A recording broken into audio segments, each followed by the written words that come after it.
मी पत्रकार बंधू print media यांचे सहर्ष स्वागत करतो। भगवान लिंगेश्वर देवस्थान ट्रस्ट 30 मार्च 2025 रोजी भगवान लिंगेश्वर देवस्थान ची आमची यात्रा महाराष्ट्रात गाजलेली यात्रा या गुढीपाडवा निमित्त होत आहे। तरी या देवस्थानच्या वतीने मी सर्व पत्रकार बंधूंचे सहर्ष स्वागत करतो। अकोले तालुक्यातील लिंगदेव हे गाव मुळा नदीवर वसलेले आहे। अगदी निसर्गरम्य ठिकाणी वसलेले असल्यामुळे या देवस्थानाला एक ऐतिहासिक परंपरा लाभलेली आहे। आणि हा जो गुढीपाडवा उत्सव सोंगांचा सोंग हा महाराष्ट्रभर गाजलेला असतो। ह्या महाराष्ट्रभर गाजलेल्या उत्सवासाठी आमच्या भूमिपुत्रांना या सोंगाचा निलाव घेता येतो। यामध्ये यावर्षी आमच्या गुढीपाडवा उत्सवाचा निलाव 13,65,500 रुपये झालेला आहे। हा जो उत्सव आहे हा परंपरागत चालत आलेला आहे। यामध्ये फक्त लिंगदेव गावातील भूमिपुत्रच या उत्सवामध्ये सहभागी होतात सोंगाच्या निलावामध्ये। तर हा जो उत्सव आहे आमच्या परंपरागत चालत आलेला असल्यामुळे ही एक ऐतिहासिक परंपरा आम्ही आतापर्यंत जपलेली आहे आणि याही पुढे आमच्या देवस्थानाकडून जपली जाईल यासाठी चोख असं नियोजन भगवान लिंगेश्वर देवस्थान ट्रस्ट त्याचप्रमाणे ग्रामपंचायत लिंगदेव त्याचप्रमाणे सर्व सहकारी संस्थांच्या वतीने अगदी चांगल्या पद्धतीने चालू झालेले आहे। आमच्या या यात्रा उत्सवाच्या निमित्ताने सकाळी भल्या पहाटेपासून विविध उपक्रम चालू होत असतात। त्यामध्ये पहाटे 4 ते 5 महापूजा, 5 ते 6 मुकुट चढवणे, 6 ते 7 वस्त्र अलंकार चढवणे, 7 ते 8 महाआरती, त्याचप्रमाणे भव्य शोभायात्रा ही रंगत या ठिकाणी वाढत जाते। गेल्या काही दिवसापासून नव्यानेच लेझिम पारंपरिक खेळाला विशेष महत्त्व देऊन भगवान लिंगेश्वर देवस्थान ट्रस्टने लेझिम स्पर्धेचे आयोजन करत त्याचप्रमाणे आदिवासी नृत्य ही या ठिकाणी आकर्षण ठरत आहे। दशावतारी कला आज महाराष्ट्रात नामशेष होण्याच्या मार्गावर असताना लिंगदेवकरांनी ती अगदी चांगल्या पद्धतीने जोपासलेली आहे। ही यामध्ये चैतन्य व संस्कृतीच्या पाऊलखुणा पदोपदी उमटताना दिसून येत आहे। अशी ही लिंगेश्वराची संगीत आखाडी ताल से ताल कदम से कदम बाजू से बाजू महादेवाची स्वारी येत आहे। अशा पद्धतीने ती होत आहे। गलबता मत करोच्या ललकारीने सनईच्या सुरामध्ये तुतारीच्या निनादाने डब संबळ हलगी व नादमधुर सुराच्या डपलीवर थाप पडताना अगदी अंगावर शारे चढतात। अशा पद्धतीने आमची सूत्रधाराची स्वारी अवतरते। तत्पूर्वी या आखाडीचे उद्घाटन हे होत असते। या आखाडीचे उद्घाटन यावर्षी मी स्वतः हरिभाऊ फाफाळे व माझे बंधू राधाकिशन फाफाळे यांनी घेतलेले। त्याचप्रमाणे दीप प्रज्वलन हा कार्यक्रम मोठ्या उत्साहात पार पडत असतो। याचे उद्घाटन यावर्षी आमच्या गावचे सरपंच सन्माननीय अमितजी घोमल यांनी घेतलेले आहे। यामध्ये प्रथमतः ज्या पात्राची सुरुवात होते सूत्रधार हे पात्र एकदम चांगल्या पद्धतीचे पात्र या ठिकाणी नाचवले जाते। याचाही निलाव अगदी चांगल्या पद्धतीने होत असतो। हा निलाव यावर्षी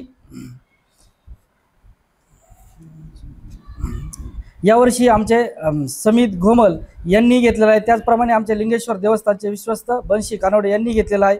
अशा पद्धतीने यामध्ये 160च्या आसपास पात्र हे होत असतात। यामध्ये संध्याकाळी 6 ते सकाळी 7 पर्यंत हा आमचा आखाडी महोत्सव चांगल्या पद्धतीने चालू असतो। त्यामध्ये विद्युत रोषणाई ही चांगल्या पद्धतीने आमचे अध्यक्ष DB फाफाळे सर यांच्या अध्यक्षतेखाली हा महोत्सव अगदी चांगल्या पद्धतीने चोख पद्धतीने पार पाडत असतो। यामध्ये आमच्या सर्व लिंगेश्वर देवस्थान ट्रस्टचे सर्व विश्वस्त त्याचप्रमाणे ग्रामपंचायत सदस्य सरपंच यांच्या माध्यमातून एकदम चोख पद्धतीने होत असून त्याचप्रमाणे दुसऱ्या दिवशी हंगामाने या यात्रा उत्सवाची सांगता होत असते।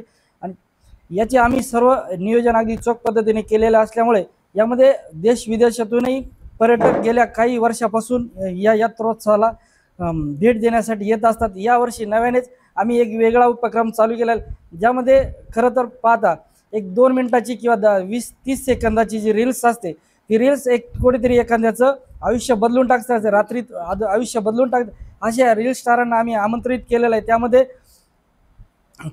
त्यामध्ये अकोला तालुक्यातील जे नामवंत रील स्टार आहेत त्यांनाही आम्ही आमंत्रित केलेलं आहे। त्यामुळे आमच्या या यात्रोत्सवाची रंगत ही अगदी चांगल्या पद्धतीने वाढणार आहे। त्यामुळे मी अकोला तालुक्यातील त्याचप्रमाणे लिंगदेव आणि लिंगदेव पंचक्रोशीतील महाराष्ट्र आणि महाराष्ट्राच्या बाहेर असणारे आमच्या सर्व शिवप्रेमींना विनंती करतो की ह्या यात्रोत्सवाचा आपण जास्तीत जास्त संख्येने हजेरी लावे आणि या यात्रोत्सवाची रंगत वाढावी ही नम्र विनंती. धन्यवाद. त्याचप्रमाणे या आमच्या लिंगेश्वर देवस्थान ट्रस्टसाठी लिंगेश्वर सांस्कृतिक भवनासाठी अकोले तालुक्याचे आमदार डॉक्टर किरणजी लामटे साहेब यांच्या माध्यमातून सांस्कृतिक भवनासाठी 70 लाख रुपयाचा निधी मंजूर झालेला असून त्यामध्ये पहिल्या टप्प्यातील काम अगदी पहिल्या टप्प्याचे काम पूर्ण होत आहे. अशा पद्धतीने या उत्सवासाठी डॉक्टर किरणजी लामटे साहेब त्याचप्रमाणे या मतदारसंघाचे खासदार भाऊसाहेबजी वागचौरे साहेब यांची उपस्थिती लाभणार आहे. धन्यवाद. पत्रकार बंधूंना नमस्कार. मी सेवानिवृत्त प्राचार्य DB फाफाळे, अध्यक्ष श्री लिंगेश्वर देवस्थान लिंगदेव. आमच्या लिंगेश्वर महादेवाची वार्षिक यात्रा भव्य यात्रा महोत्सव येत्या रविवारी 30 मार्च रोजी संपन्न होत आहे. त्यानिमित्ताने लिंगेश्वर देवस्थानची थोडी माहिती आपणा सर्वांना व्हावी जवळून, म्हणून थोडी माहिती या ठिकाणी मी प्राधान्याने देत आहे. आमची श्री लिंगेश्वर देवस्थान संस्था ही 1979 साली स्थापन झाली आणि तिचं कार्य सुरुवातीपासूनच अतिशय वेगाने चांगल्या तऱ्हेने सुरू झालं आणि आतापर्यंत तिचा वेग वाढतच चाललेला आहे, विकासाचा वेग. 1985 साली राधाकृष्ण विखे पाटील पहिल्यांदा मंत्री झाले होते. त्यावेळेला आम्ही त्यांना लिंगदेवला आणलं होतं एका उद्घाटनाच्या निमित्ताने आणि त्यावेळेला त्यांनी लिंगेश्वर देवस्थानला क वर्गाचा दर्जा महाराष्ट्र शासनाकडून मी मंजूर करून देतो असे ती म्हणाले आणि त्या पद्धतीने झालं. अकोले तालुक्यामध्ये पहिल्यांदा क वर्गाचं देवस्थान हे लिंगेश्वर देवस्थान हे अमृतेश्वर देवस्थान आहे.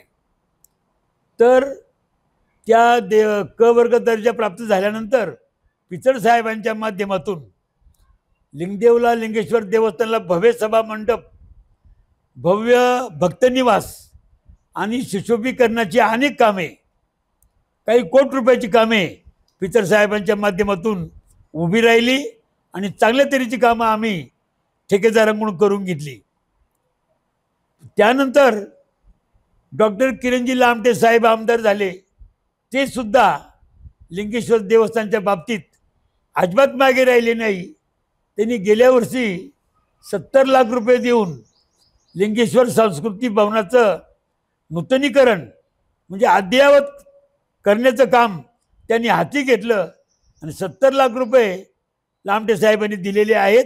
काम चालू आहे. पहिला टप्पा अंतिम भूमिकेत आहे आणि यामध्ये आमचे लिंगेश्वर देवस्थानसुद्धा 30-40 लाख रुपये खर्च करणार आहे हे सगळ्या नूतनीकरणासाठी. तर अशा तऱ्हेनं खूप चांगल्या तऱ्हेने संस्थेचं काम झालेलं आहे. आणि आता 5-6 महिन्यापूर्वी महाराष्ट्र शासनाने आमच्या लिंगेश्वर देवस्थानला ब वर्ग दर्जा दिला आणि 5 कोटी रुपयाची विकास कामं आता आमच्या लिंगेश्वर देवस्थानची उभी राहणार आहेत. आणि तालुक्यामधील एक अग्रगण्य अशा प्रकारची देवस्थान संस्था म्हणून आमची मेहनत धडपड प्रयत्न आहे आणि त्या दिशेने आमची वाटचाल आहे. महाराष्ट्र राज्य इन्कम टॅक्स डिपार्टमेंटकडून आमच्या देवस्थानला ETG सर्टिफिकेट मिळालेलं आहे. म्हणजे जो आमच्या देवस्थानला देणगी देईल त्याला इन्कम टॅक्समध्ये सवलत मिळते. अशा तऱ्हेचं फार महत्त्वाचं कार्य आमच्या संस्थेनं चालू आहे. आणि आता येत्या म्हणजे परवाकडे 30 तारखेला तालुक्यामधील सर्वात मोठी यात्रा, भव्य याचा यात्रोत्सव सालाबादप्रमाणे परवाकडे संपन्न होतोय. यात्रेची तयारी सगळी झालेली आहे. आमची लिंगेश्वर महादेवाची यात्रा काही सोपी आणि साधी नाही. या यात्रेला दिवसभर व रात्रभर कार्यक्रम असतात. यावर्षी दिवसा ढोल ताशा ध्वज पथकाचा कार्यक्रम आहे. जवळजवळ 60-70 जवान तरुण तरुणी या पथकामध्ये आहेत. 2-3 तास हा पथकाचा कार्यक्रम आहे. त्याचबरोबर शालेय विद्यार्थ्यांचे कार्यक्रम आहेत स्थानिक शाळांचे आणि दिवसभर लेझीम स्पर्धांचं आयोजन केलेलं आहे. ह्या लेझीम स्पर्धांमध्ये यावर्षी जवळजवळ पुरुषांचे 9-10 संघ आणि महिलांचे 5 संघ यात सहभागी होणार आहेत. अशा तऱ्हेनं एक चांगल्या प्रकारची लेझिमाची स्पर्धा होणार आहे. लेझिमाच्या स्पर्धेला प्रेरणा मिळावी, हा खेळ नामशेष होऊ नये म्हणून त्याला प्रेरक म्हणून हा आमचा उपक्रम आहे. यासाठी चांगल्या प्रकारचे बक्षिसं, स्मृतिचिन्ह याचं आम्ही नियोजन केलेलं आहे.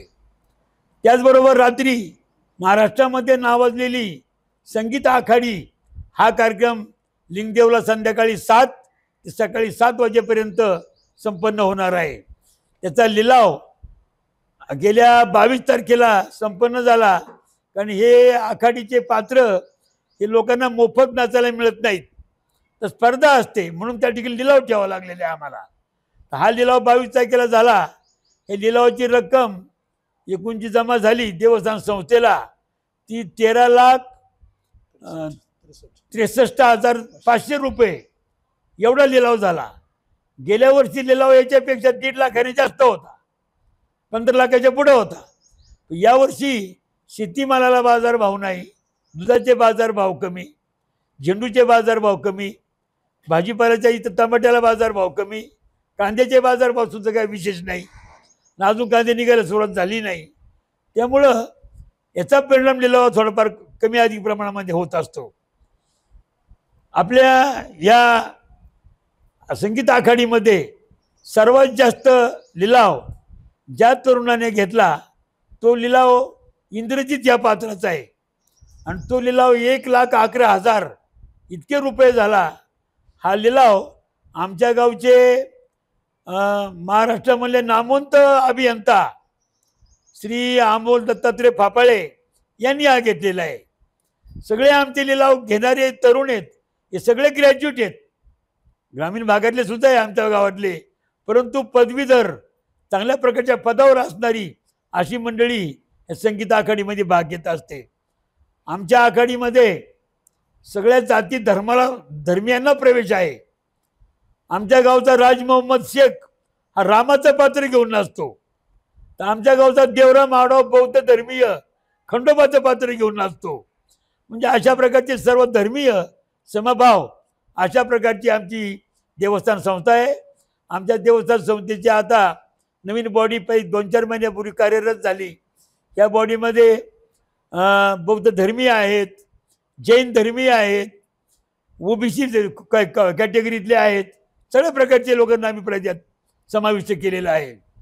तर अशा प्रकारची ही आमची संगीत आखाडी ही सकाळी 7 वाजेपर्यंत चालत असते. रात्रभर म्हणजे संध्याकाळी 7 ते रात्री 12 वाजेपर्यंत सर्व पाहुण्यांना व ग्रामस्थांना महाप्रसादाची तिथं व्यवस्था आहे, सर्वांना त्या जेवणाची व्यवस्था आहे. तर अशा तऱ्हेने या आखाडीसाठी जवळजवळ 5 वाजंत्र्यांचे तापे, लेझिमाचा तापा वेगळा, त्याचप्रमाणे बँड, ढोल पथक, DJ हे सगळ्या प्रकारचं वाद्य यांचं आम्ही नियोजन केलेलं आहे. लाईट डेकोरेशन, रोड डेकोरेशन, त्याचप्रमाणे सभा मंडप डेकोरेशन सगळ्या प्रकारचं नियोजन आम्ही केलेलं आहे. आणि मोठ्या प्रमाणात या यात्रेला खर्च होत असतो आणि भरभरून प्रकारची देणगीसुद्धा सर्व भाविकांकडून आमच्या ह्या यात्रेला मिळत असते. आमच्या लिंगेश्वर देवस्थानने ग्रामस्थांचा फार मोठा विश्वास संपादन केलेला आहे आणि फार मोठं कार्य उभं केलेलं आहे. त्यामुळं देणग्यांचा वर्षाव रात्रभर चालू असतो, दिवसभर चालू असतो. 7-8 लोक पावत्या फाडायला असतात, त्यांना वेळ मिळत नाही, बोलायला सुद्धा इकडे तिकडे पाहायला वेळ मिळत नाही, एवढी देणगी देणाऱ्यांची गर्दी असते. आणि दुसऱ्याच दिवशी आम्ही सकाळी 12-1च्या दरम्यान सर्व ग्रामस्थांना यात्रेचा हिशोब लगेच देत असतो. तर अशा तऱ्हेची ही आमची यात्रा फार सर्वांग सुंदर अशा प्रकारची यात्रा आहे. या यात्रेमध्ये रामायण, महाभारत, विष्णू पुराण हे सगळ्यांची ही नाट्याच्या स्वरूपात सगळी दृश्य या ठिकाणी दर्शवली जातात. दुसऱ्या दिवशी फार मोठा हगामा कुस्त्यांचा याही वर्षी आहे. या हगाम्यासाठी आम्ही देवस्थाने 75,000 रुपये खर्च करण्याचा निर्णय घेतलेला आहे. शेवटची नंबरची कुस्ती नंबर 1ची ही 15,151 रुपयाची आहे आणि अन्यसुद्धा कुस्त्या फार मोठ्या रकमेच्या आहेत. देवस्थानने सुद्धा त्यामध्ये अनेक मोठा निधी या हंगामासाठी ओतलेला आहे. महाराष्ट्रामधील नामवंत अशा प्रकारचे कुस्तीगीर या हंगामाला आपली हजेरी लावत असतात. सर्व गावकरी या यात्रेसाठी खूप तयारीत आहेत आणि चांगल्या प्रकारचं वातावरण सजावट त्या ठिकाणी करण्याचं काम चालू आहे. लिंगेश्वर महादेवाला त्या दिवशी सोन्याचे दागिने जे महादेवाचे बनवलेले आहेत त्यांचं वस्त्र आणि अलंकार यांचं त्या ठिकाणी त्यांना परिधान केलं जातं आणि या कामी आम्हाला शिस्तीसाठी महाराष्ट्र शासन पोलीस कॉन्स्टेबल पोलीस विभाग, त्याचप्रमाणे होमगार्ड विभाग, त्याचप्रमाणे काही खाजगी दक्षता पथकं सुद्धा आम्ही शिस्तीसाठी शांततेसाठी आम्ही नेमलेली आहेत. सर्व यात्रा अतिशय गोडीने आनंदाने, वर्षाचा पहिलाच दिवस आहे गुढीपाडवा, म्हणून तो दिवस सगळ्यांचा खूप आनंदाने खूप गोड जावा असा आमचा प्रयत्न असतो. आणि खूप बोलण्यासारखं आहे परंतु वेळेची तेवढी आपण मर्यादा ठेवली पाहिजे. म्हणून या ठिकाणी मी माझं हे बोलणं थांबवतो. आपणा सर्वांना, सर्व भाविकांना, अकोले, अहमदनगर, महाराष्ट्र सर्व भाविकांना मी आमच्या लिंगेश्वर महादेव यात्रेचं हार्दिक निमंत्रण देतो. आमची यात्रा परवाकडे 30 तारखेला आहे. आपण सर्वांना आम्ही आग्रहपूर्वक निमंत्रण देतो आणि माझे हे 2 शब्द थांबवतो. धन्यवाद.